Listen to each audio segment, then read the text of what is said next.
Hello, everybody. If it's Wednesday, it's Warhammer, and that must mean it's time for another episode of Warhammer Weekly. Joining me, as always, is my co-host of Technical Difficulties, the man who makes us consistently late. It's Tom. How you doing, Tom? Hello, friends. You ain't getting out of it this week.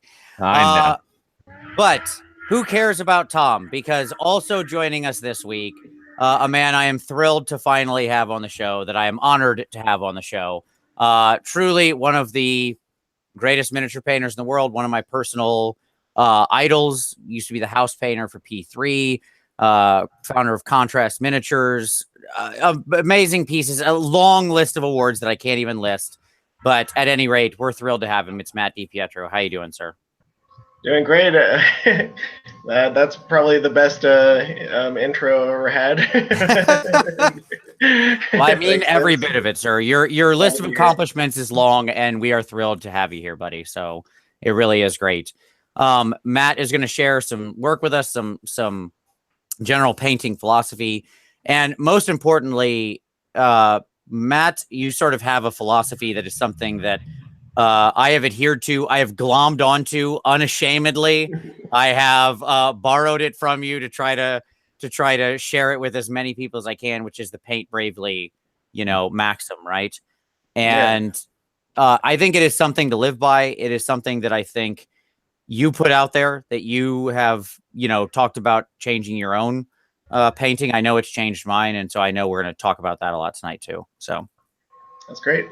Yeah, I love to talk about paint bravely, and it's out there for anybody to pick up and pass on, and if it can help improve people's lives, that's what the philosophy is there for. So you got it. It's in my head literally every time I pick up the brush. Like I'll sit there and I'll be like, man, should I try this? And I'll be like, yeah, come on. What are you doing? What are you afraid of? Stop being scared, So, all right. But of course, as always, we're going to start with the news. Tommy, what do you got for us this week, buddy? Not a whole lot. Quiet week. It's a quiet week. Yeah. It is quite a quiet week. Indeed. The first and foremost in my mind is the rumor engine, of course. Sure. I'll share it here. It's in your mind because you're going to tell me that it's a goblin related thing. So, and I know you're right. Excited for goblins. Dead on right. That's what I think this is. Sure. And you know what I actually think it is? Like I have a pretty good feel for what I think this might be. What is this? I'm pulling up the image right now to share it with y'all. You ready for this? Okay. The long wait. You're gonna. Well, I'm sharing right now, Tom. That's not how the internet works. Oh, but it won't jump to like my screen. Like when I talk, I have it locked on me. I have it locked on me. You dumb. How are we 3 years plus into this and you still don't know how the internet works? Hey. Okay. So I think it's a gas squig. All right. So here's the image. Now let's go look at Tom. See, like, hold on. Okay, never mind. Yeah, that's fine. Look at me. So for those of you that don't know what I'm talking about when I talk about gas squigs. Oh, and he's gone. He got too close to the truth. They came to shut him down. That's what it was. Welcome back, Tom. I'm back. Thanks. Okay, back to where I was at. So gas squigs. Gas squigs were a creation of, or they were at least in Warhammer Online. And they were basically squigs that had little gas vents that they would spit out like mist and stuff like that and make gas. Yeah, they were great. And if you look at the image, like it has a little piping and the flute, and you can see where they cropped out. They cropped out the part of the image, yeah. They cropped out part of the image, yeah. I think it's a gas squig. So let me ask a question, Tom. First off, congratulations on either your upcoming or the Disney vacation that you've been thinking about taking with your family. You're welcome. Google Ads gives away your family vacation. Indeed. But secondly, yeah, sure. I hope you're right. I think that'd be cool. I loved all the different squigs in Warhammer Online. So sure. I'll give this one to you. Yep. It's coming. Okay. So that's all I got for the rumor engine. Magic supplements likely going to drop for the end of May, beginning of June. Portents are going to unfold. New Magic figures being painted in spoiler for June White Dwarf. You want to talk about that, Vince? Yeah, so the spoiler for the June White Dwarf talked about the result of the portents, and that they handed out some new magic stuff to paint to people who are already painting wizards. So they were very clear that, like, hey, we gave these people who are also painting wizards some secret, also new stuff to pay now. Duh, that means they're releasing the magic supplement. So there it is. We're gonna figure out what this means. So there you go. It's coming. The long-awaited rumors are coming. Yep. Also, Warhammer Fest is approaching very swiftly. And Vince, you'll be making an appearance there this year, right? I am going over to Warhammer Fest for Golden Demon. If you look like right there, you see this case? Can you see like the shadowy Titans like hiding in each corner? They're guarding the mechs on each side. Whoops. There you go. Like Titan. I don't know how to make this work. Titan. Whatever. Everything fit. That was what amazed me. That's the point. 2 Night Titans, a giant Lord of Change, and a bunch of other stuff. It is like in there carefully. You're gonna carry that in your lap on the plane. Correct. I'm gonna have to because what else am I gonna do with it? You can't keep it on your lap for takeoff, but I'll put it under the seat, and then everything's gonna have to be it's all magnetized, but it's also gonna have to be blue tacked and everything because I hate traveling overseas with minis. I hate traveling on planes with minis. They need to build a bridge to the UK. It would make my life so much easier. Ridiculous. I would just drive it. It would be so much more simple. Yeah, you would. Totally, I would. I know you would. And then so Warhammer Fest is coming. They have an exclusive Blood Bowl Bugmans, which will be pretty sweet. Both a coach and a little player type dude. Yep. They look really good. First wave of, I'm trying to move through news quickly. First wave of the Warhammer Legends is here. We have some Dark Elves, Lokir. It's interesting. They highlighted how a lot of the aesthetics for the Elven factions that we have are there in kind of these Legends re-releases. Oh yeah, sure. So I thought that was neat for how they kind of teased that out.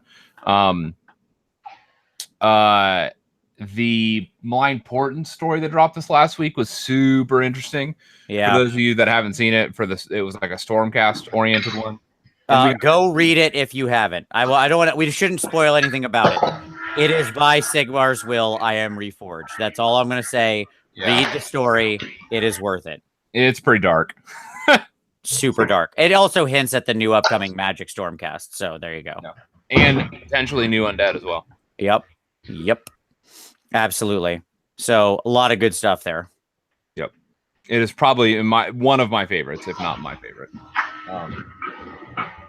And then they had a new Black Library cover, which was like a pair of witch hunters. It was the ones from the Advent story, and it was like it was called the Tainted Heart or something. So that's coming. More witch hunters.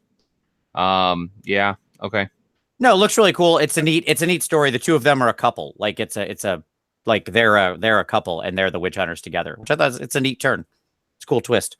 You don't often see romantic entanglements in a lot of Mortal Realm stuff. I'm glad to see them bringing that back. The old world had a lot of that. That makes for good stories. It does. And then we also heard this week that there was, quote, something cool coming down the pipeline for both AOS and 40K in the immediate future. So whatever that is. Yes. And then, as we said before, October Slanesh is coming. Yeah, man, it's happening, right? Yep. The something big for 40K and AOS, since Matt stepped away for a minute and he'll be back. What's your guess? What is a big thing for both? Drop your guess now. New Realm of Battleboard? Yeah, I'm saying that's what it is too. Yeah, New Realm of Battleboard. Yep. I agree.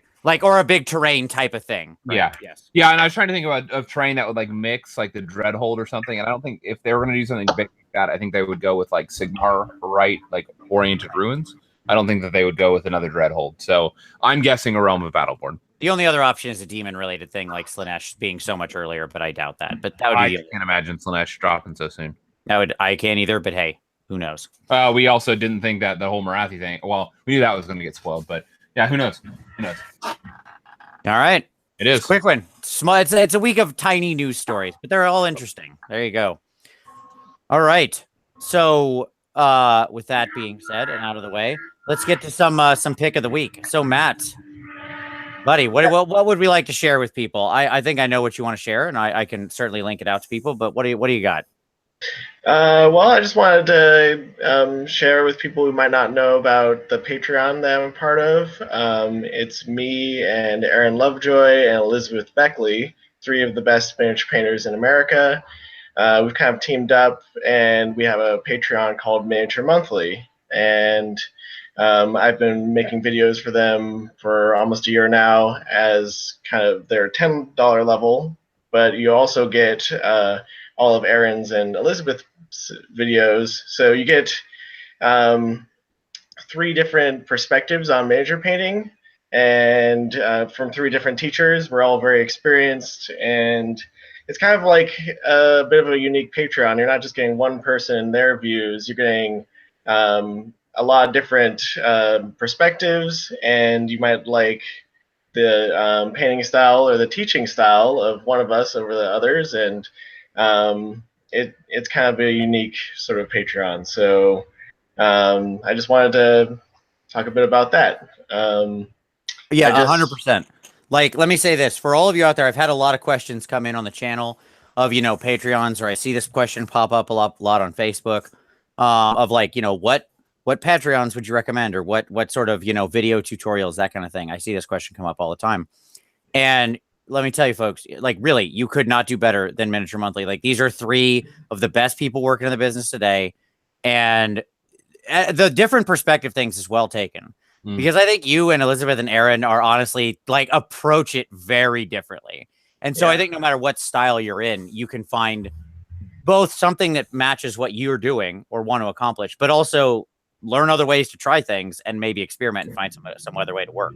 So it's a big win. Yeah, I think that that ability to learn from different people and experiment allows you to build your own style, and something that can borrows from a lot of different places, and you can kind of build how you were going to paint. And we're all very experienced teachers and very helpful and answer questions. We put a lot of work into the Patreon, and it's great to interact with people and get the good feedback back. I just did a video on painting fish scales, so I know a lot of people are interested in how I do kind of some of those the fishes that I'm known for. So I just did a tutorial on painting the Sea King from Pirate Chair Press. So I did the Sea King with all these fish scales, and it looks like a mackerel skin. So that's my latest video up on Miniature Monthly, and we just released the last part of that. And then next we're gonna do color changing feathers, I think will be the next video. So nice. Maybe some people saw that. I can't think of any reason why right now people might be interested in fish scales and how to paint them better. No reason other than a giant fish elves release with tons of scales on the miniatures. So folks, there's maybe something to do there. Check it out. All right, there you go. I'm just saying. Those fish elves look really, really cool. I keep on hoping someone will commission me for some of those, because I really like all those models. I love that like one that's like balancing on it's like huge cape and everything. Oh man, it's so cool. Yes. I still got love for Games Workshop. Absolutely. That Wave Rider guy, like, I have no interest in that army, but like the dude with the wave cloak you're talking about, I'm like, I don't know, I could just paint that thing, right? Like, that would be fine. Like, it doesn't need to have a purpose. Like, come on. And then I'm looking at my schedule and like what I have lined up to paint, and I'm like, well, I don't know if that's gonna fit anywhere, but boy, I would love it to. Yeah, that's how the fever starts, Vince. That is how the fever starts. Yes. Yeah, I think if I was gonna get back into Warhammer, I'd probably pick up that army, just because I liked painting that sort of thing so much. Absolutely. For those who haven't seen it, if you want to see a great example of the fish scales that we're talking about on Matt's blog, which is Contrast Miniatures, which is linked in the show notes down below, you can go there and check out his piece for the Ice Fisherman of Titan. And it's an incredible piece. I mean, it won like many, many different awards, and completely well-deservedly. It is a masterpiece from top to bottom, with more emotion than I've seen packed into just about anything. But most notably, and what sort of what snaps people's eyes to it right away is the fish that he has on his back, which has a lot of beautiful sort of like colors and that sort of effect in it. So there you go. Good example of that in practice. That piece is a really personal piece for me.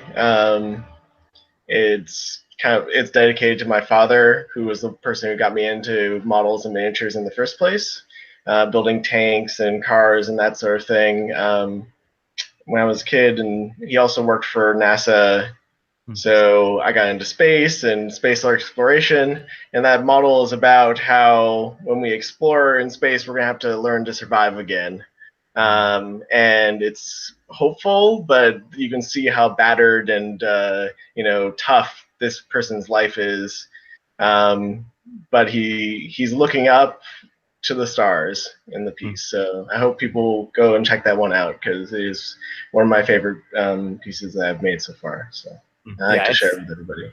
It's stunning. Like I said, it is linked down below. You should go check it out. And when we flip over to your page, we will probably have a slight dalliance on it for just a moment, because I do love that piece. So, all right. So Tom, what about you, buddy? What's your pick of the week? What do you want to share with people? Yeah. Friend of the show, Ryan, from Down Under, Ryan Price, from previously of Ozhammer, has a new project he's been working on called 2d3.com. 2 as in like the written out number, TWO, D3, the number 3.com. Just to make it as confusing as possible. Just as confusing as possible. Yes.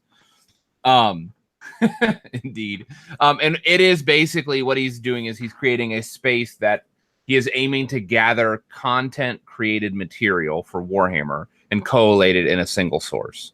And to kind of sift through and find the best of that.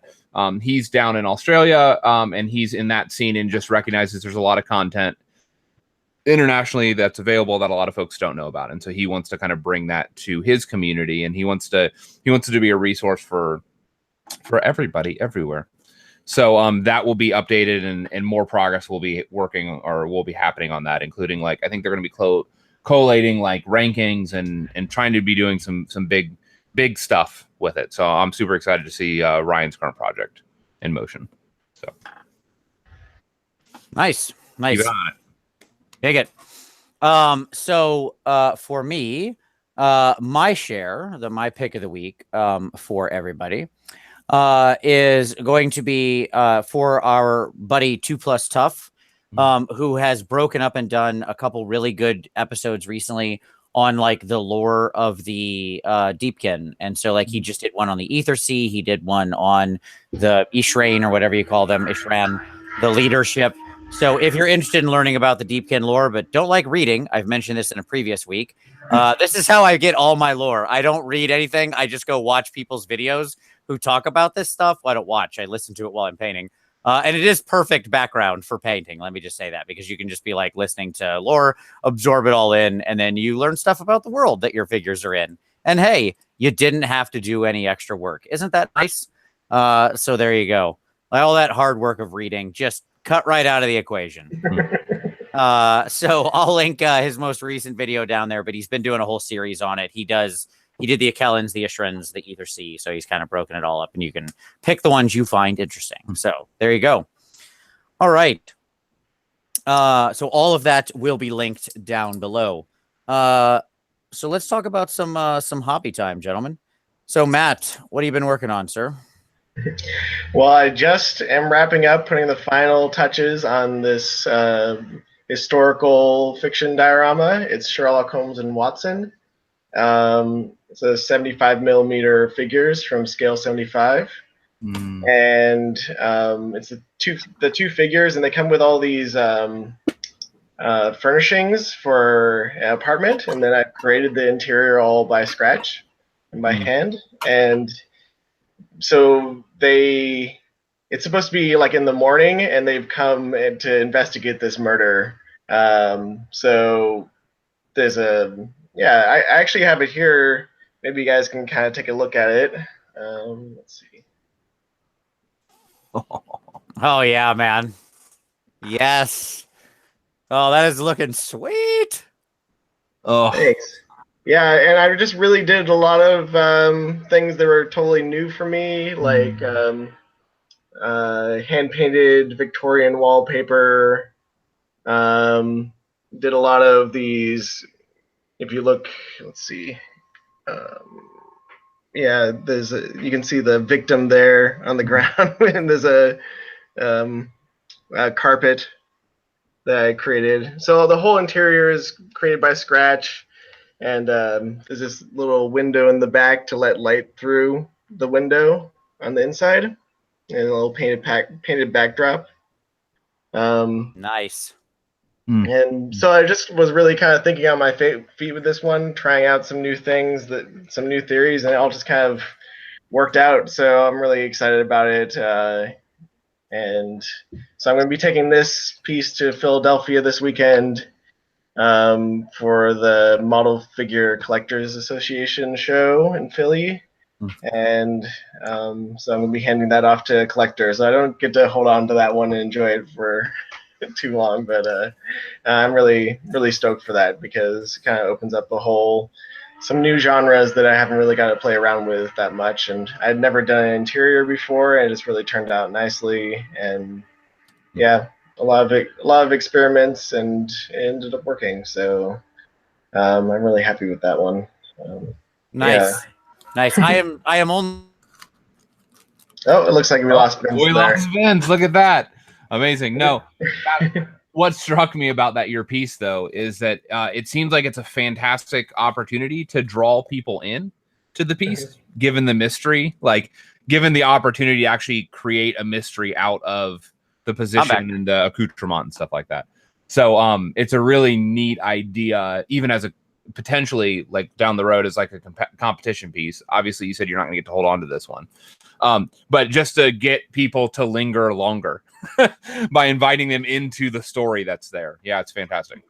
Yeah, I really try to. That's one of my goals with my competition pieces, is I want it to be a feast for the eyes. And what I mean by that is not just like, bright and colorful and delicious looking. What I mean is that it's got a bunch of little pieces that you can consume. You can like look over it and find something new to so you can spend a lot of time with the piece, and it continues to reward you. I think that's really important for a competition piece.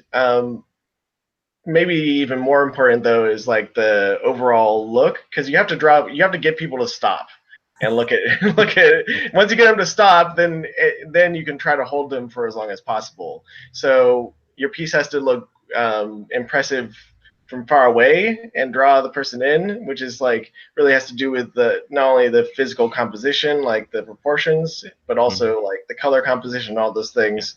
But then once you get them there, the details, the little vignettes, the little details is going to be what keeps them there.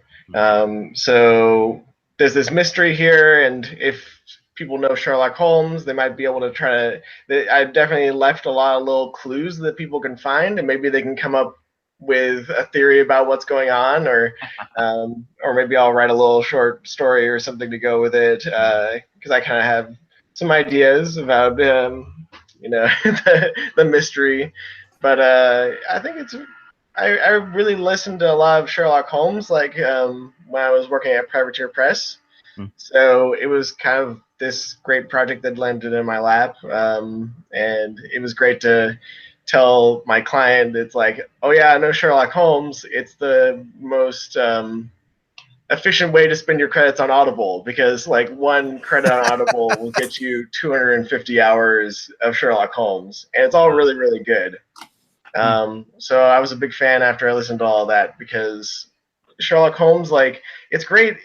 The stories, he's solving mysteries in a way that they wouldn't be solved in this day and age. So you kind of have it just for that reason. It puts you in that historical time frame, and if you start to think about what their lives were like back then, and like those sorts of things, you can figure out the mysteries before Sherlock does, or as it's going. So of course, you don't figure them all out before the end of the story, but it's still really interesting. Some of them you can, and that's really great too. I think that's what's kind of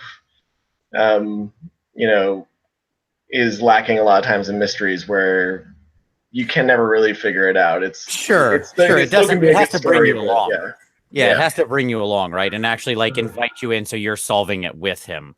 I'm sorry I cut out there. My internet decided to stop working. What I said, one of the things I said was, I'm sorry I won't get to see the piece at Nova or something, but I assume we're going to get some high quality photos of it and stuff to share, that sort of thing.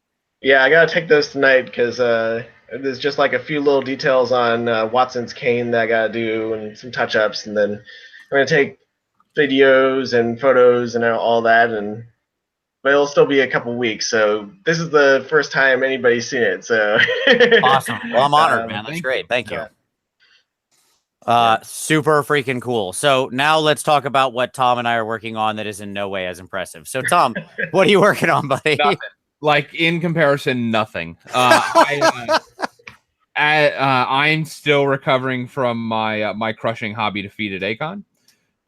And so I'm still trying to muster up the energy to really dive back in. I've built some models. I've tried to move, but it's not happening. So I'll get there. You gotta buck up, little buddy. It's gonna be all right. Don't worry. We'll get there. All right. Everybody send Tom some positive feelings here. My goodness. We gotta get a little soldier back on the hobby horse here. So for myself, I'm finishing up these little girls. They're ready to go. I just need to make their little bases, and they'll be done. Probably do a little freehand patterning on their little belly scales, and they'll be done. That unit will be done. And then I have to complete this commission that's next up for this guy, or maybe it'll be this guy, I think. So I have to finish that up. And then going across to Warhammer Fest. So that's all of my hobby time there. I do love these girls, though. These, like, doing snake scale patterns takes like a really long time. So snake scales are annoying, but there we are. So that should, and then I'll be able to put the girls to rest for a little while. I think I only have, I'll come back to them probably in June, but I've had the urge to work on some other stuff.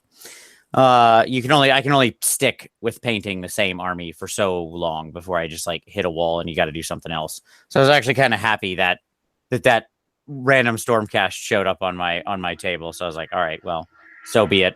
That's fine. Good change of pace. Big parts will be done. Yeah, absolutely. Yeah, absolutely.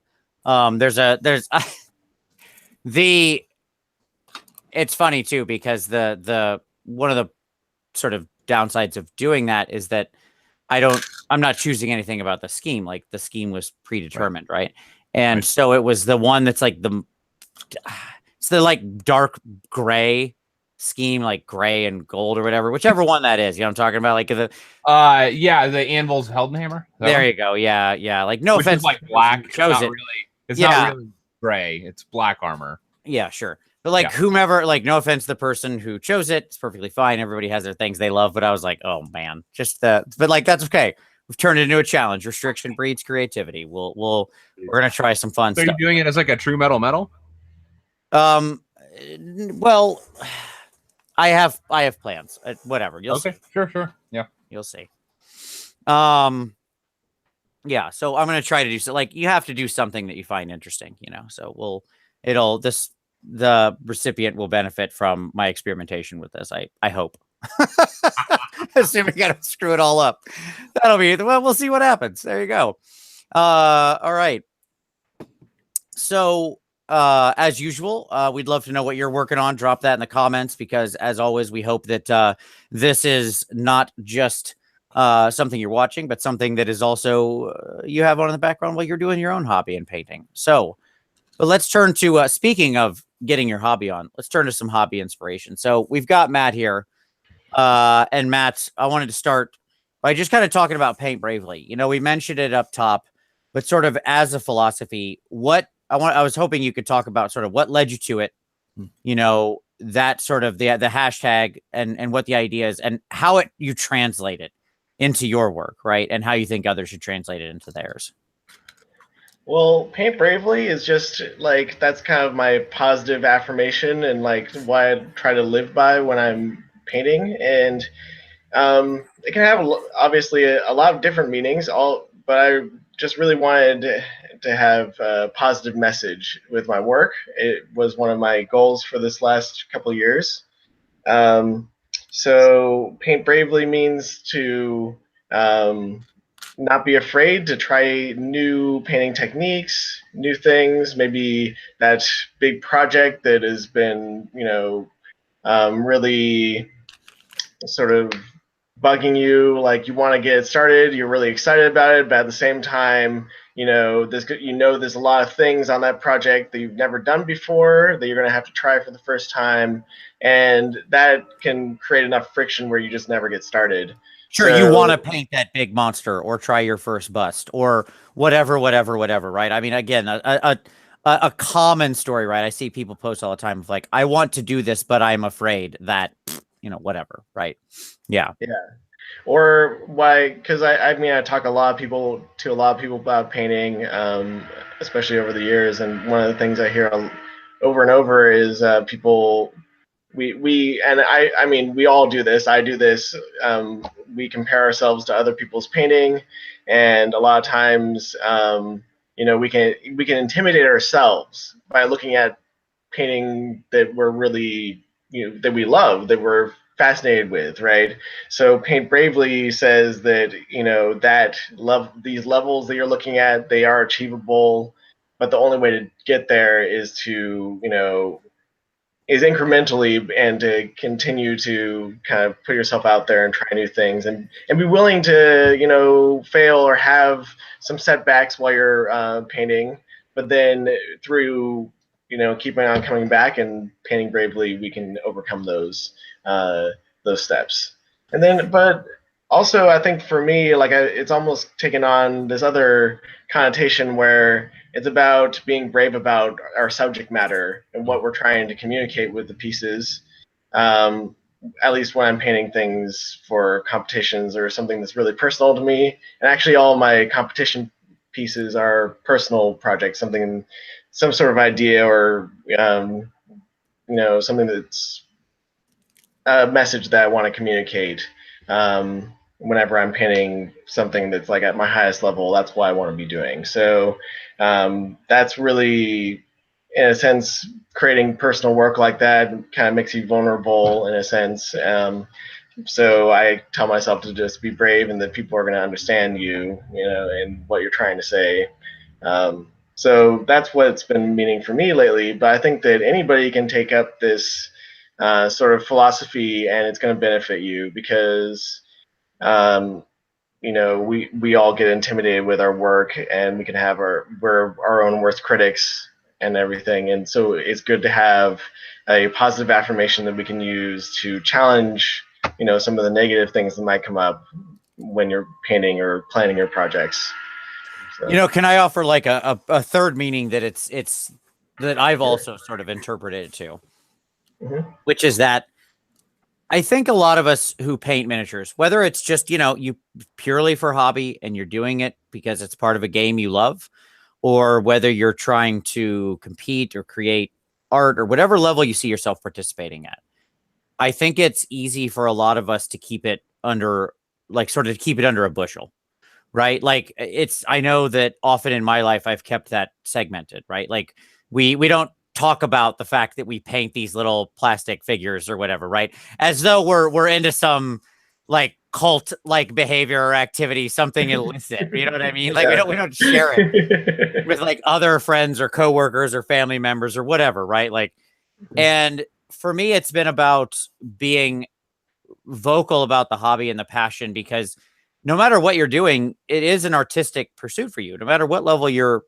sort of painting to or at, or wherever you are in that journey, it's an artistic expression, right? And it should be like no other artist would feel that way, right? Like if you were a canvas painter, my wife does canvas painting, and she doesn't her office is just full of her paintings. She doesn't, she like people come over to the house and they see them. She's proud of them or whatever, right?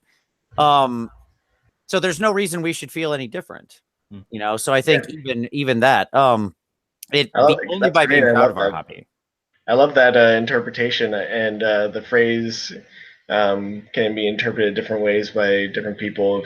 if it's positive and it can help people, then that's great. But I just love that interpretation, because your painting shouldn't be something that you are ashamed of, and that it's something that I think that, you know, because I've had to deal with that myself being a professional. It's like, you know, this is what I'm about, and there's been times where I'm ashamed of it, and then there's times where I just say, you know, this is who I am, and this is what I'm passionate about, and if I can show that I'm passionate about it, people are going to be interested in it. It doesn't matter whether or not it's, you know, they play these games. They're going to look at what you do, and they're going to be like, wow, this is like a cool thing. So yeah, I love that interpretation. That's great, Vince.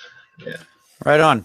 Yeah, I think that moreover, the only way we're going to grow the interest in this, and moreover, you know, like, to me, it's funny because this hobby kind of lives in this weird place in between other gamers, other types of games, and traditional artists, because it has like a foot right in both of these spaces. And I think we often feel like kind of the sort of half elf of the world, where we're in both, but we don't have a home in either. And I think that there's, you know, like, you showed your work at what I'll call a traditional art show, right? Yeah. And like, there's no reason it should absolutely be viewed as that, especially when it's being done at the level that you're doing there. So, you know, again, only by all of us stepping forward, sort of stepping into the light and being brave about this is something I'm passionate about. This is something I enjoy. It's a great hobby. It's a positive hobby. Do we then, you know, bring the rest of the world along with us, right? Like, if we're ashamed, we don't convince anybody else to come along with us. So, yeah. I think you're right. I think that you know, this, what I like to tell people, another thing, is that we have the very best painters of sculpture that have ever lived in history right now.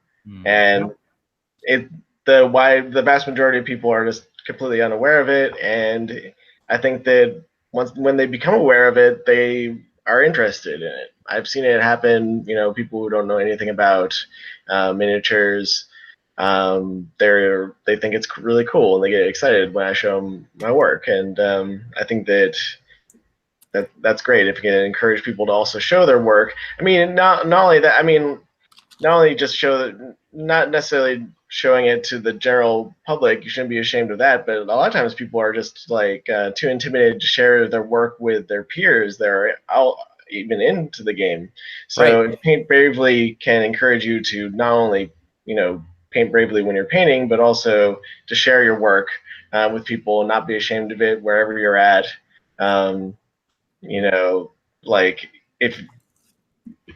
if you can get out there and show your work, that's going to be positive, because people are really, you know, nice, I think, most of the time, and encouraging, because we've all been at all these levels, you know. Like, Right. I could show you one of the first models I painted, and it doesn't look any different than anybody else's, you know. So It's really important to keep those pieces of history around. Like, I definitely have, you know, some of those like things I painted back in like 97 or whatever, when I was just like literally putting paint over bare plastic and not having any idea what I was doing, and using like 3 primary colors only. Yeah, that's like, it's good to know your own journey, right? And remember that you've been at all of those steps as well. Yeah. Yeah, and ideally be able to put yourself back in that place and feel what that felt like before, so you can empathize with other people and then help them get through something that might have been hard for you back then. So, yep, 100%. Tom, I mean, I know for you, like, this is something you and I have talked about a lot of times, right? Of like not being afraid to sort of screw up and sharing this stuff and things like that. And I know for you, like with your recent project that you did, there was a lot of things that you did for the first time, right? That it was like, these were sort of like you just trying new stuff. Yeah. You know, I think about like my Fire Slayer, like that, the Volkite unit with the, like, doing a big block of freehanded, like, lava pattern on all their skin stuff. Like, that was do that, like, to do that on a model or 2 models is okay, but then to commit to doing that on a block of 30 is like, that's an order of magnitude of difference. Yeah. So it's that whole project was, I mean, it. And most importantly, that came about because of sharing and discussing the project, right? Like in a discussion about the project with other people, somebody was like, this is, you were kind of talking about it, and somebody was like, you should totally do that. That would be amazing, and gave you that encouragement, right? And that is like, share this stuff with people both throughout the process, right? Yeah, that feedback is so important. Right. There's a virtuous loop there, especially for hobbyists, where like as you share that, then you get feedback and you reflect and kind of then go back and revise and explore, and it's so important for our growth, really at any stage. But I think that I'm a in a sense younger painter, so in that sense, it's really important at those early stages to get that kind of virtuous circle where that encouragement really pushes people on and encourages them to explore things that they may not otherwise do. Yeah. It's the younger painter comment is hilarious. So here's a fun, quick story, Matt, that I think you'll appreciate. I took like one of Banshee's long classes at Adepticon this year. Okay. Mm-hmm. And like Banshee's another guy who I have just an undying respect for. Right. And is very much also about like not being afraid and, just jumping in and, it's find your way through the piece. Right. And he was like, oh, I'm an old man and blah, blah, blah. And he said this. And he's like commenting about how old he is. And he's like, and then he mentioned that he's like 34. And I was like, oh, well, geez, yeah, you're ready for the old folks home. I was like, yeah, great. One of the best artists in the world is, several years younger than me. That's all right. Glad I spent my time wisely so far in my life. So, yeah, I mean, there's no wrong point to decide you want to take whatever your next step is in your hobby, and you're never going to take it unless you start sharing it with other people and getting feedback, right? Your own eyes aren't going to be able to spot that stuff. Right. Yeah. Absolutely. Yeah, that's a great observation, Vince, because like, Vince is a much better painter than myself. Yet he regularly like sends me photos and he's like, hey, what's up with this piece? Like, sure. What am I not seeing here? And obviously, like he's a much more talented, but even just a basic kind of feedback interaction on pieces can be beneficial because we don't see our own when there are issues. We do not always see it because we're too close to those projects. Right. Yep. A second set of eyes. Sometimes people have like a cool idea that's like, oh man, and you can riff with people, Yeah. They can have some cool idea that you didn't think of, and like you can throw that out there, and maybe that person's going to take that idea on or not. But it can be kind of fun to riff with somebody who you've talked a lot about painting with. And I've been doing that with Seth Amsden, Hobby Sensei. He and we taught a class at LVO and just really had a great time talking about dioramas. So I just showed him my diorama today, and he's like, oh, you should do like if you put down a mask, you can put down some like a dusting of pigments and then pull the mask up and it'll look like something has been moved, right? Oh my god. Oh, that's an awesome idea. Yes, like oh my god, like somebody like the murderer had moved a chair or some element of it, right? A wastebasket or something. Yeah. Yeah, so I did that. It's like it's where like a lockbox is supposed in my mind has been moved and like stolen. But so I just thought that was a really cool thing. So I'm like, I'm going to use that. So it's not necessarily getting critique on your work. It's riffing with each other about what you're working on. Yeah, absolutely. No, that's super sweet. I dig the heck out of that. All right, cool. So the next thing I wanted to talk about, and I think this is a big one for our audience, especially, because I'm guessing that a lot of people watching this are probably war gamers and probably paint a lot of miniatures for war games, which I know you have a long history of. I cannot imagine how many you had to paint working at Privateer. So, but you're sort of you're a very big proponent of sketch style, of sort of using these value settings and how to basically painting, getting good contrast quickly through, these initial value sketching and glazes and stuff like that. And so I thought we'd actually go over and look at your site, but I was hoping you could kind of maybe talk us through it, that kind of thing. Does that sound like a plan? Yeah, sure. Sketch style is just a term I coined. It actually kind of it comes from a type of painting called grisaille, which is just means grayscale in French. So hundreds of years ago, people started putting down a black and white sketch of their work first, and then you can apply thin paint over top to apply color to the work. And when I started Contrast Miniatures, I wanted to provide a lot of different services, so that, because the idea is that I want, I want anybody who wants a piece of mine. They might like my work. They want a piece of my painting. I want them to be able to get that, whatever that means. So I'd been doing these 1-hour paint jobs for a number of years since the game Talisman was released. The way I would do it is, I was working at Privateer Press. This was back in 2012, I think, and the way we would do it is we'd get together and play Talisman, and then if your character won, I would paint your character in Talisman. So Vince is showing some of the black and white sketches there that are underlined, and so I knew I needed to be able to paint these models really quickly, because I was already painting 40 hours a week at Privateer Press.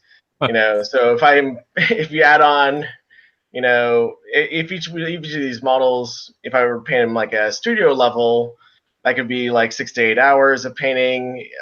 So I just get burnt out if I had to do that. I just want to get done, So, but I was like, I want to see what I can do in an hour. And I had the idea of painting in this grisaille style. I've been kind of like playing around with that idea for a while. At first, I tried to just do it with primer, but that doesn't really work. You don't get enough contrast. So what you have to do is take some white and black paint and add deeper shadows, higher highlights. And what that does is you get a very, very bold value sketch on the figure, so that when you lay colors on top, you can see that sketch showing through. So if you just use primer or something like that, if it's not enough contrast, you won't be able to see the sketching underneath. So I actually have some of these Talisman models here with me. If you guys want to see some of the first sketch style models. Yeah, sure. Yeah, totally. We'll stop screen sharing for a moment, and then we'll jump over to the see what they look like on the other side after that. Yeah. Yeah, but I'm gonna get a little bit of light here. Okay. I don't know if that light helps or not. I think it was actually good. Yeah, I think you were good when before? you had it. Okay. Yeah, before. Yep. I think the camera was compensating. Yep. Nice. Yeah. Yeah, so I painted these like quite a number of years ago, but I really when I started Contrast Miniatures, I thought that it would be kind of perfect, because I could paint gaming miniatures, even whole armies in this style, and so that I wasn't just painting models at a display level or my art level of painting, and that way, if somebody wanted an army painted, I had something for them, and it was like a new sort of thing I could concentrate on and explore. And the great thing about this style, though, is that it's quick. I'm painting these models in an hour a piece, or sometimes less, sometimes a little more. And so it's quick. It only uses a few different techniques. So after I got a lot of models under my belt, I thought that this would be a great thing to teach, because it's really completely different than what most people learn when they're painting models, which is from the game companies either. And the game companies, they have like different goals when they're teaching people how to paint. They want to be able to have anybody come in, somebody who doesn't know about lighting or Right. art, and be able to have a procedure they could go through and get a painted model on the table. Like, that's kind of how they approach miniature painting. And I know this because working at Privateer Press, that was kind of part of that. But also Games Workshop kind of approaches things the same way. And that's great because, anybody, that way they can read these articles and, just kind of pick up. They'll have these products that they can use, like washes or whatever. They can go through a set of steps and get a model painted. But if you want to, the problem with it though is like at a certain point, you can get to a point where it's hard to grow further without having to unlearn some of the things that you've learned about painting. So what's great about this style is that there's really no ceiling to it. And it will help you learn about some of the more advanced techniques more early on, and you get more practice in that, especially strong light sources, and you can paint textures using this style very quickly. Really strong lighting sources like OSL, and also non-metallic metals like I know Alfonso, who you mentioned earlier, Alfonso Heraldez, has been using the grisaille to paint really reflective things and non-metallic metals. He's been doing that for years. So, it's something that's been around for a long time as well and used by other artists. I'd really check out his work. He uses it a lot, although he uses other types of sketching too, which I actually have 3 different ways I'll create sketches, but when I'm painting armies, this is the way I think is the most efficient and the quickest. You can do a lot of really cool things with it. I don't know, maybe you can show them some of the finished models. Yeah, let's do that. Yeah. So while I jump over to that, somebody asked a question that maybe you can elaborate on, which was, how do you handle whites and off-whites in that style? And what I think they mean is like, as you want the finished color to be a white or near white, right? As in after the sketch. Well, it's really cool. Like white and black are kind of similar in this style. What I do is at that first level, when I'm doing the sketches, I'm really only thinking about the light source, how strong it is, where it's coming from, where the deep shadows are. I'm not thinking about the colors I'm going to be putting on later. And that's kind of cool because you can separate your painting between 2 different stages, the sketching and then the coloring. And so you can just concentrate on one thing at a time this way.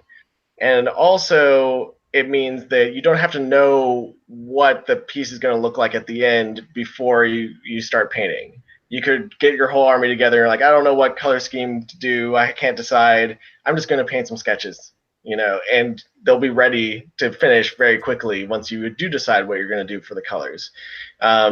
So getting back to the question, with white, what you do over top of your sketch is you can just get like kind of either off-white cream color if it's going to be cream, or if it's going to be more of a pure white, you might use a gray, and you can just kind of glaze this over the area very thinly, and it will kind of fog the area. I like to use the term fogging for doing really thin glazes over the sketching with a paint.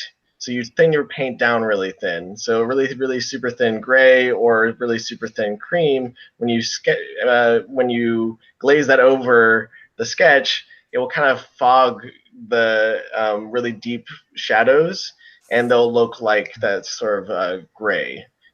So making sure that you paint that down even in the deep shadows that you might have painted as part of your sketch. It will kind of flatten all the contrast, but it will also appear as white. So when you're painting black, the sort of the opposite is true. You can glaze black over the whole area, and it will kind of usually I'll use like a kind of a bluish black actually, mix a little bit of blue ink in, or so there's a lot of different tones of black you can make, or maybe a brown black. But really, all you have to do is glaze that color over the whole section that you're going to be painting, and it should add that color to that area. But one thing, there's a few little tricks that people have to know, like, because if they're glazing paint on, like paint really affects the contrasts a lot more. So whenever you do a glaze over an area, it will flatten the contrast. So you want really, really super dark darks and really, really bright whites, so that when you glaze over top, that flattening doesn't get rid of your sketch, basically. So you can really only do like one glaze of a paint, and then after that, you want to start adding ink in, or just doing ink glazes, because inks are naturally translucent. They won't cover up your sketch. So what I really recommend when people are trying the technique is to either use only ink glazes or mix ink in with your paint to get more translucent paint.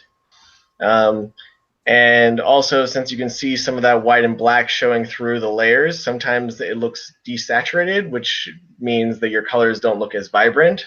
And ink is like the most vibrant, one of the most vibrant materials you can use. So putting some ink glazes over top will bring some of that vibrance back. If when you glaze the paint on, it look kind of desaturated or gray, you can get that vibrance back by using ink. Yeah, that's awesome. And I mean, you know, what's like we're cycling through this sort of gallery, and I mean, these, you know, really look great, and all of these are, you know, the very same thing you're talking about in practice, taking, you know, focusing on. I assume most of these are, you know, roughly you set yourself to an hour ish on them, right? We'll call it ish. And when you look at this work, it is fantastic work for that amount of time, right? And it's awesome. You get that. You get to knock out your army, still maintain your contrast, work with all these different colors quickly and efficiently, right? Yeah, it's great for the speed aspect, but it's also great because you're practicing lighting, you're practicing things that you can use when you do want to spend that extra time, and it's teaching you these things that apply to other types of painting too. You're not only getting your army painted, but you're also learning. It's not just a speed painting technique where you're going through a procedure. So there's a lot you can do with it. And I really think that that's what people want. They want to be able to come home after work and spend 1 to 3 hours painting and have somebody to show for it when they're done with it. They want, and if they can do that, that's really powerful. So that's my goal, is when I'm teaching the technique, is to help people get to that point. Because once I've had a few students really just take off with it and be able to do large amounts of pieces in that short amount of time, and then their painting gets better and better over time. And it's pretty cool. I mean, it's probably will eventually be something that is just one way that you get to paint, but it will help inform all your painting. It's actually fun for me when I'm doing it, even because I can play around with things much more quickly, and from a distance, when they're on the tabletop, that's when they look the best. Even it's like our eyes can't really distinguish whether or not it's all the smooth blending or whatever. You can't see that at distance anyways. And this stuff is really super bold, so you can see all the details where things begin and end when they're at arm's length. So it's almost like the style is custom designed for the gamer, for somebody who's going to have their pieces on the tabletop. Yep. No, absolutely. This is something I'm a big proponent of as well. You know, I've always said if I could have like one epitaph that I would be proud of on my tombstone, it would be, he got people to stop painting over black primer only. Right. I would really feel like that would be a great accomplishment in life. Every person that I turn on to, you know, actually doing some kind of undershading or value sketching or zenithal highlighting or anything before they put paint on the model, I feel like is a great victory. I'm like, there's one more. We got one more convert. Because I just feel like people are making their lives so much harder. Like I see people ask over and over again, I have trouble painting red or yellow or orange or some thin transparent color or whatever, right? Or I'm having trouble highlighting purple or, you know, or blue or some color that goes chalky easy if you know, add white to it or something. And I'm like, these could be they're a glaze away if you're value sketching or undershading, right? Yeah. Like that's it. It's going to go from one of the most difficult things you do to one of the easiest things you'll do. I want to ask a sort of question here that I feel like people could come up and might ask about this, because some of these do integrate it in. How do you treat metallics when you have that undershade? Because obviously a lot of gaming miniatures feature metallic paints, and metallic paints tend to be more, opaque than obviously a lot of the normal matte non-metal colors. Yeah, well, with metallics, there's a few different ways to do it. You could definitely just put down an opaque layer of metallics and paint them like you normally do. That's definitely an option. What I've been doing is using it to improve, to practice sort of my reflective surfaces, the non-metallic metal method, but then use metallic paints over top of that. So what I'll do is with my black and white sketch, I'll sketch in the non-metallic effect. So it'll look like non-metallic metals in the sketch phase. And I mean, like Alfonso Heraldez teaches a whole class on that. I haven't taken that, but I imagine it's a great class. Because I've seen pictures of it, and he's a good teacher. So like, but what I'll do instead of applying normal colors over that to make a non-metallic effect, I'll take metallic paint and thin it down and then glaze that over top. So, especially golds and things like that, they don't get great coverage. And when you add water to it, the coverage will drop off pretty substantially. And then you can just glaze it over like you've been glazing the other paints, and just basically doing the transitions between the super dark black areas in your highlights that you've painted in there with the metallic paint. And then that brightest highlight points will be the titanium white. Mm-hmm. So when you're doing the non-metallic effect, it's not. I'm not a proponent of that whole sort of trying to figure it out with, oh, there's a highlight here, so put your shadow in this area. It's really more about envisioning the light that's coming down on the model. And then metallic things, there's two aspects to it. One is that they are more specular. They have more specular highlights, which basically means that the highlights go up higher and they're sharper. So they're kind of like the highlights are smaller and the shadows are larger usually. Right. And deeper. The shadows will be deeper, and compared to the other things you're painting, so like cloth and stuff like that. When you compare your highlights and shadows on the metal areas, they should be different, a different level, a different amount of sharpness to them. And it's really great to just kind of look at, reference from real life and to observe this and see it as true. So I recommend people do that. So the other thing about the specular highlights on metals, and then there's also reflections. So the specular highlights means that your shadow area is very large, and you can hide reflections within that shadow area. So you basically just paint another highlight nested within that big shadow that you just created. Mm-hmm. And that is a reflection of the world around it.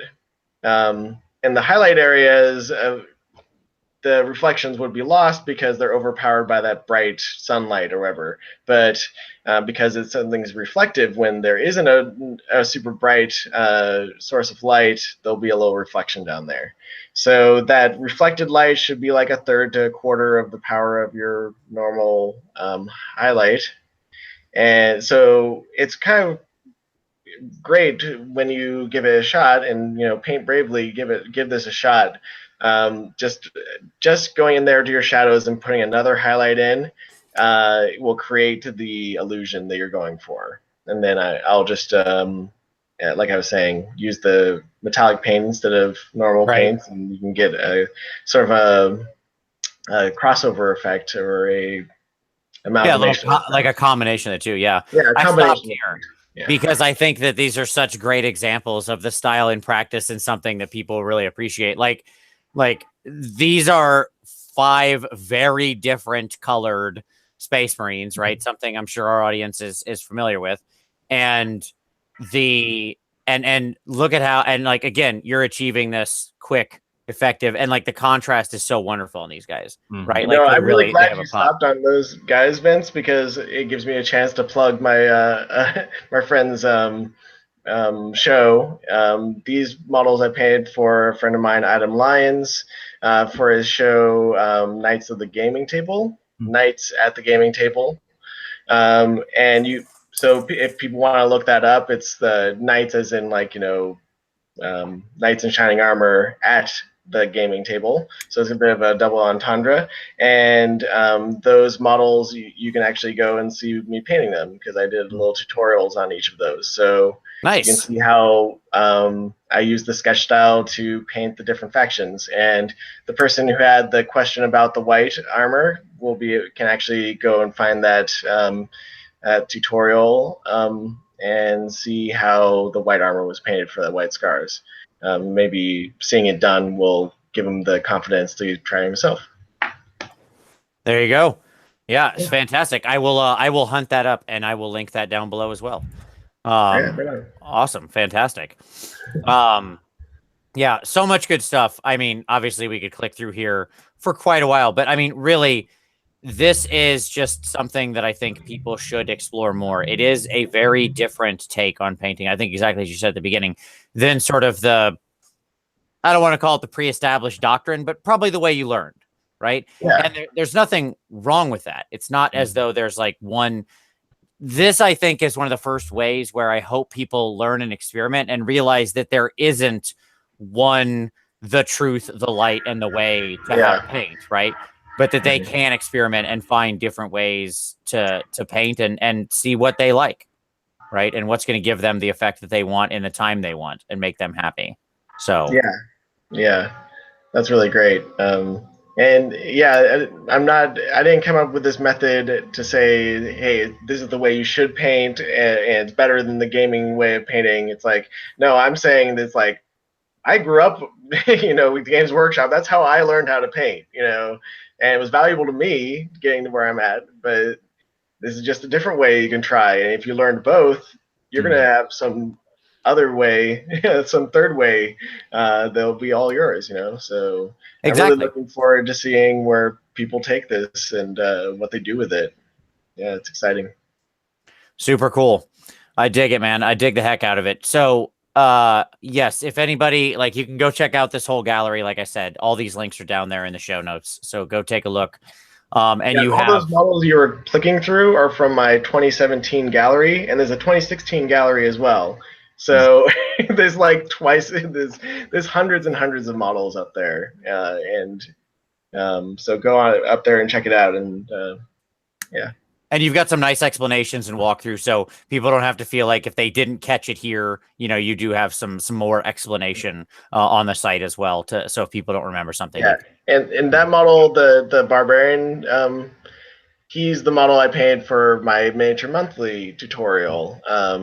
So if people want to go and give us a few bucks, they can check out the video tutorial of how to do the sketch style as well. And I painted that model from start to finish during the tutorial. Yeah, this guy, one of my favorite minis I've painted in the past couple of years. I really do love this miniature. It's got such a style, such an attitude to it. He's a lot of fun. It's so John Blanche, like it's just, it just brings me back to being a teenager and Warhammer and all the good times. Yeah, I really love doing it. That's why I chose it, and I really love painting him. Yep. Absolutely.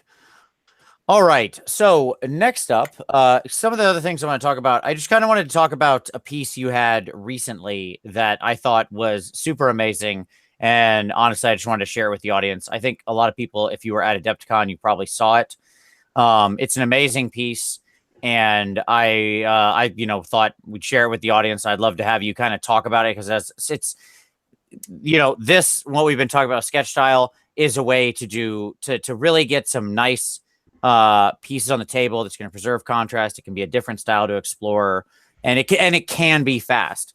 Mm-hmm. But you can also, the other interesting thing about this style is you can keep pushing this up, right? You can just use value sketching, but then take the piece farther, right? There's nothing that says, okay, you reached an hour, clock, got to stop, right? Mm-hmm. Like you can keep working with a piece however you want.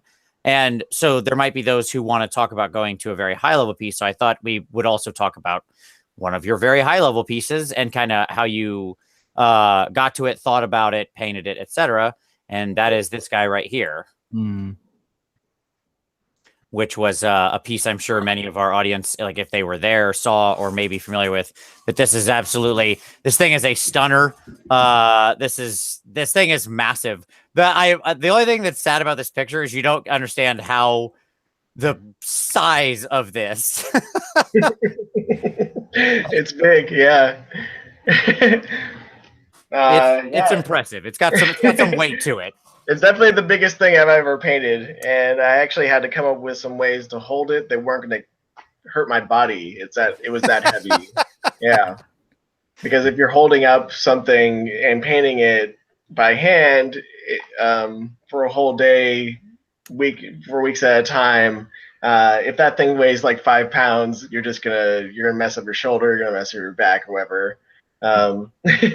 So it's big. It's trying to remember the exact dimensions. I think it's like 320 millimeters tall. So it's like, I don't know, maybe. So that's 15, 12 inches. Yeah. Yeah, it's tall with the big canopy and everything. Right.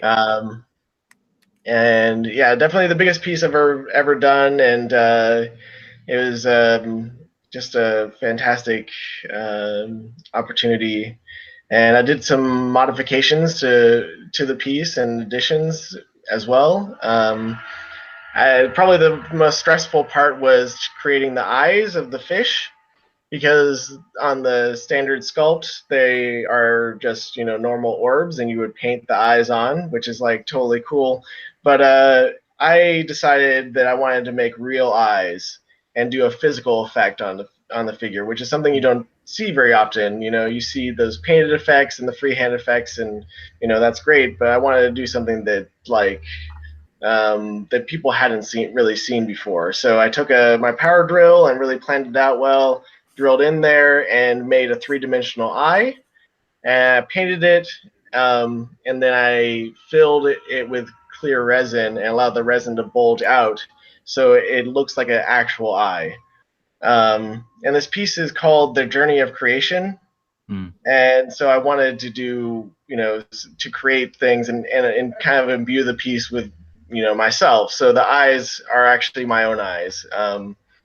So I based them off my own eyes. The fish is like, there's really crazy sort of like floating thing that could actually exist in real life. So I wanted it to be a creation that the child is creating. So the story behind the piece, if I can share it just quickly, is yeah, please. That so I came up with this story in my mind, like when I was coming up with the concept for it.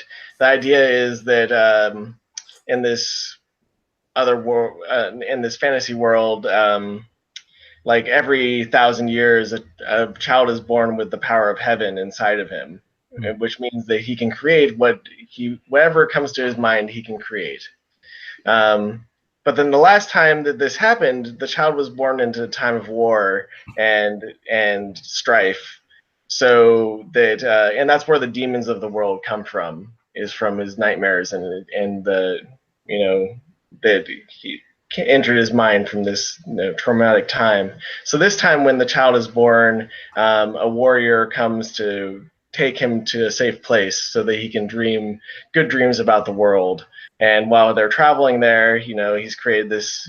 He sees the things around him and he creates them in real life. So the girl has butterflies and hummingbirds on her dress, and this butterfly is on the canopy. You can't really see them in the pictures, but I painted over 20 butterflies and put them on the canopy and everything. And then there's a lantern that comes with the piece, and I converted it and changed it into a hummingbird feeder. So that I actually sculpted a little hummingbird that is docked at the feeder feeding.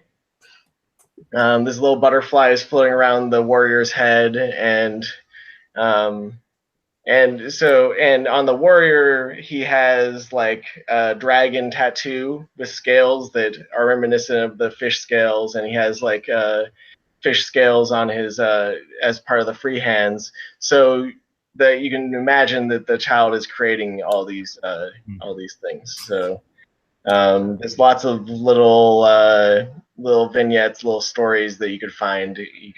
And hopefully people can spend a lot of time with the piece and see new things every time.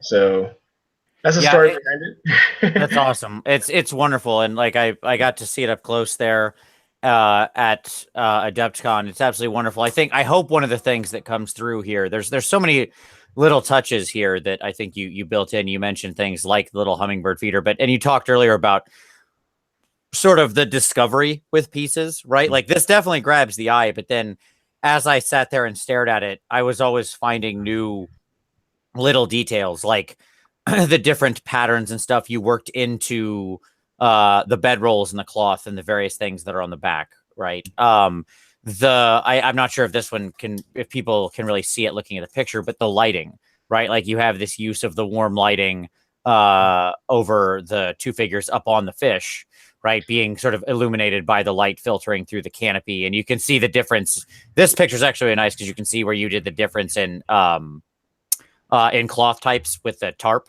right? Where these two sort of patches are creating shadow. Yeah, there's some patches on the top, and they're blocking more of the light. And then I've painted it to look like there's light passing through the canopy, but that's all done with paintwork. And there's a red light kind of illuminating the two figures on top. And the red light is coming from the light filtering through. So just something like that. It's something I hadn't done before, hadn't really seen it done before, and so that was one of those moments where I really had to paint bravely and try something that I hadn't tried before. So it ended up turning out good. Yeah, I love it, man. Yeah. It's absolutely a wonderful piece. And again, I would encourage people to look at it and like I talk about really look at things because it's easy to just look and go, to look at stuff and say, oh yeah, that looks cool. Right. And kind of be like, okay, I've looked at it. But I really, this is one of those pieces that I would encourage people to really look at because there's so many tiny lessons here.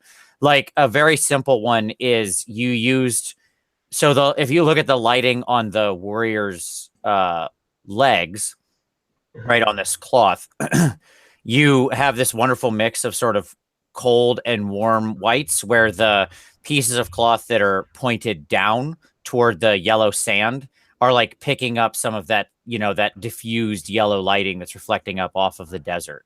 Right. And it's just such a light touch. But again, it creates that atmosphere of these things are happening in a world. And so there's so many little touches like that caught my eye and were just absolutely wonderful to discover as you look at it. Thanks. Yeah, I'm glad you noticed that you're enjoying it. I really put a lot of time into the thought about what kind of light is being cast on the figures, and this bounce light coming up from the sand, creating kind of like that warm light from below. It can just kind of not only make it look like the figures are in this place, but also be visually interesting and stimulating. So, yep, yeah. Absolutely. We'll go and check this out, everyone. This is still up on the gallery. I'll actually link to this piece specifically because it is just wonderful, and I would highly recommend people to just drink this one in and stare at it. It's worth your time. There's a lot to look at here. There's even a lot of details you can't see from these angles, and I have some extra videos up in my Instagram account and my own photos, which there's more photos on the way as well. I just haven't gotten the chance to edit all that stuff because I had the Sherlock Holmes piece, which had a really tight deadline after Crystal Brush. Right. So there'll be even more opportunities to see all the details in the future. Yeah. Nice. Awesome. That's wonderful. I dig it, man. So it is a wonderful piece. It is certainly something that I feel is both inspiring and instructive in all the best ways. So there you go. So one of the kind of final things that I wanted to talk to you about, since I know you've done both, and I think this is another challenge where I think probably you'll have some good advice for our audience, is I see a lot of people who often find it a challenge to decide sort of when to stop and how you do this. Because again, you can produce stuff like that, which is incredible pieces of art.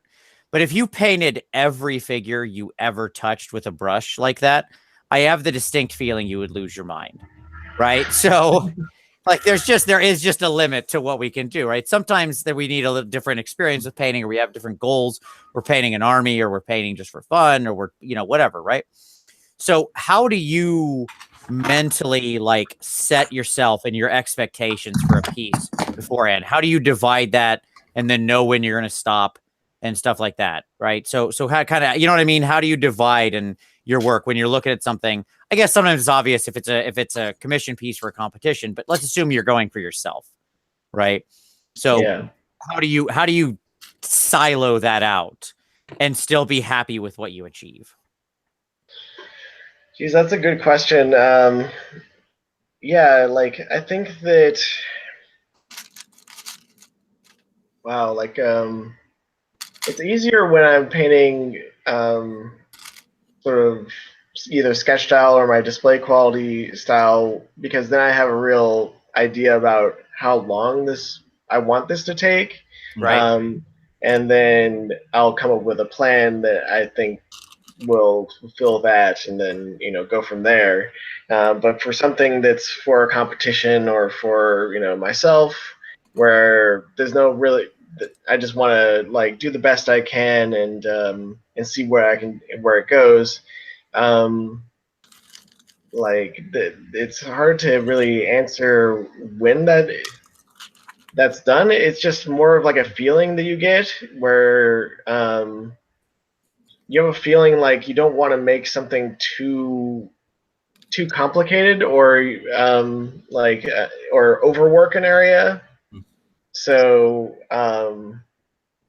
you can sometimes kind of get the feeling when you're kind of overworking something, or adding too much in, but there's different philosophies on it too, because a lot of judges at competitions, they'll like take your model and turn it upside down and see how well you painted like the underside of stuff, which is not something that I agree with, because if you require that, it can actually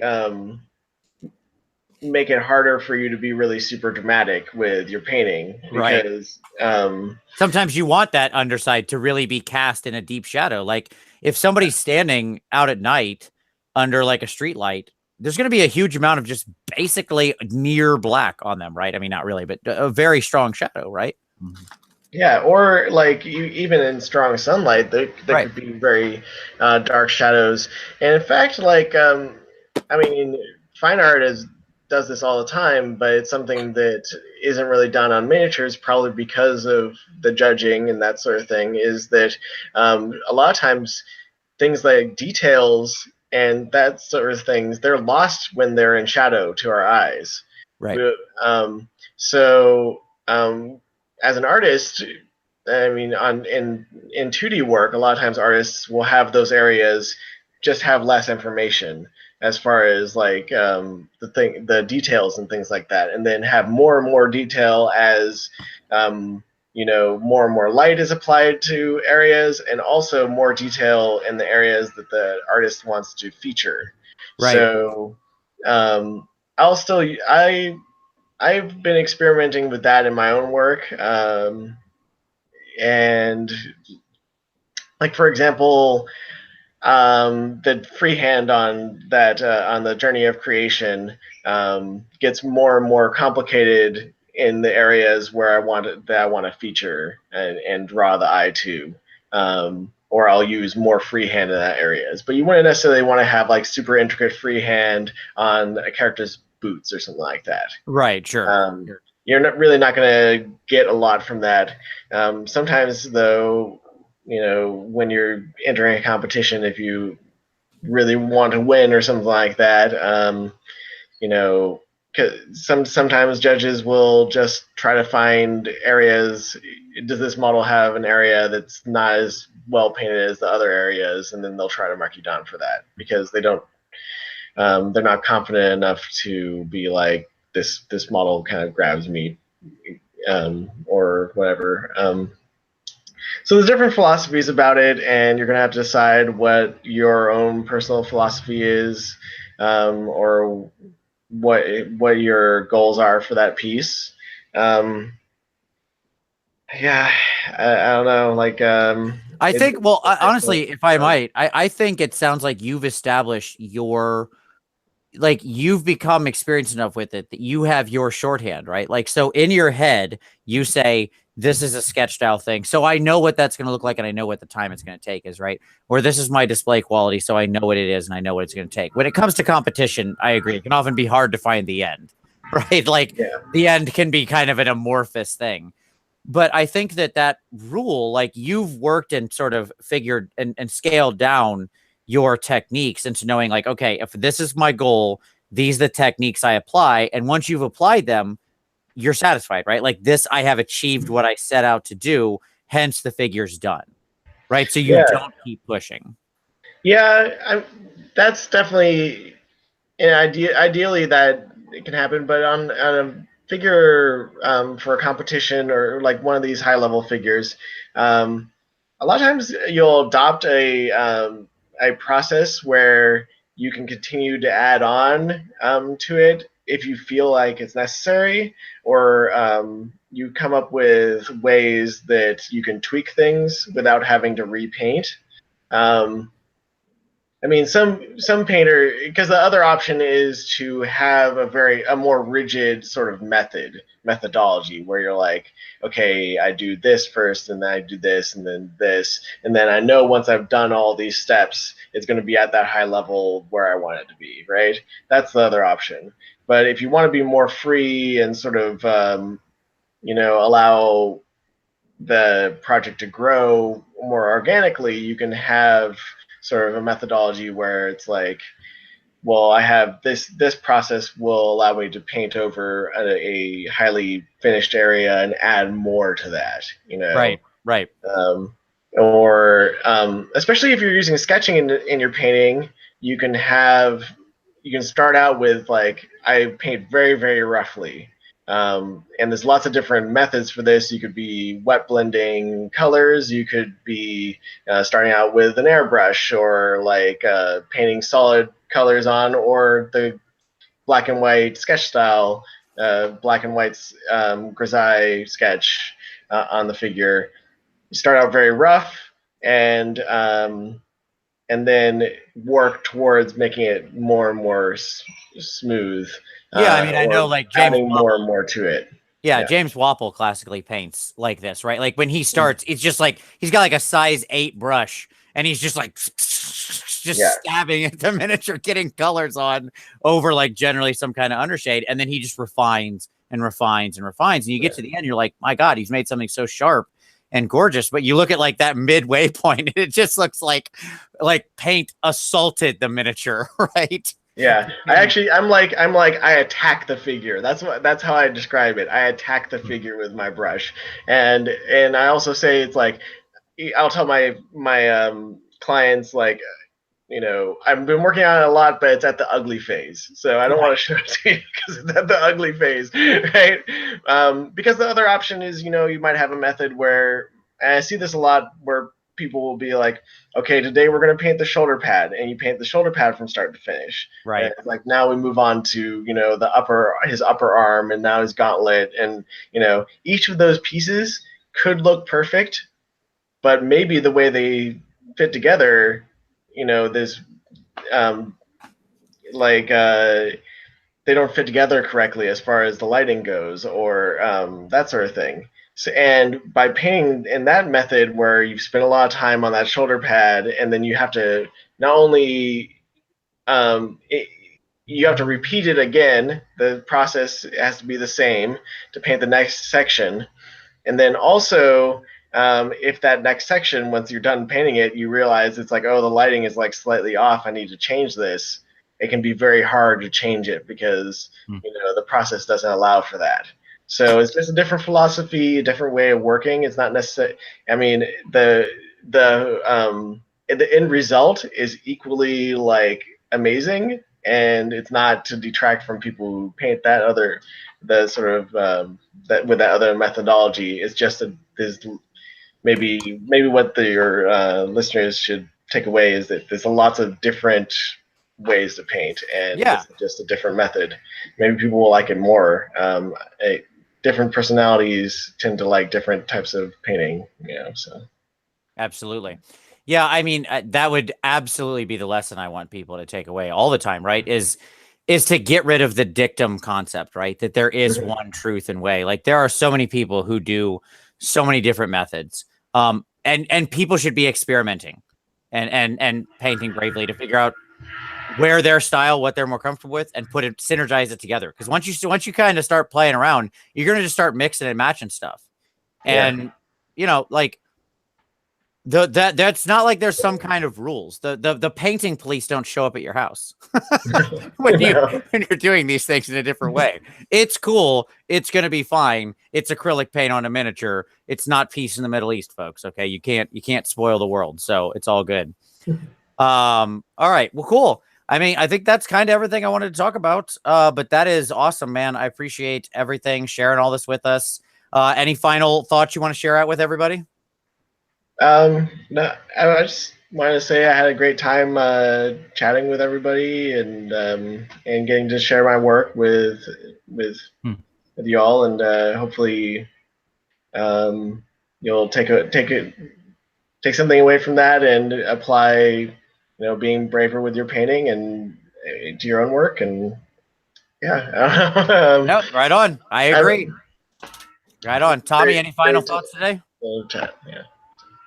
It's worth the risk. Do it. There you go. Right on. Well, Matt, thank you, sir, very much. Appreciate you being here. As I said, everything we talked about will be linked down below, so look for that down in the show notes, down there in the description. Sir, thank you again. Very much look forward to having you back sometime in the future. Look forward to catching up with you next time I run into you. And to all of you out there, we thank you very much for watching. And as always, we'll see you next Wednesday.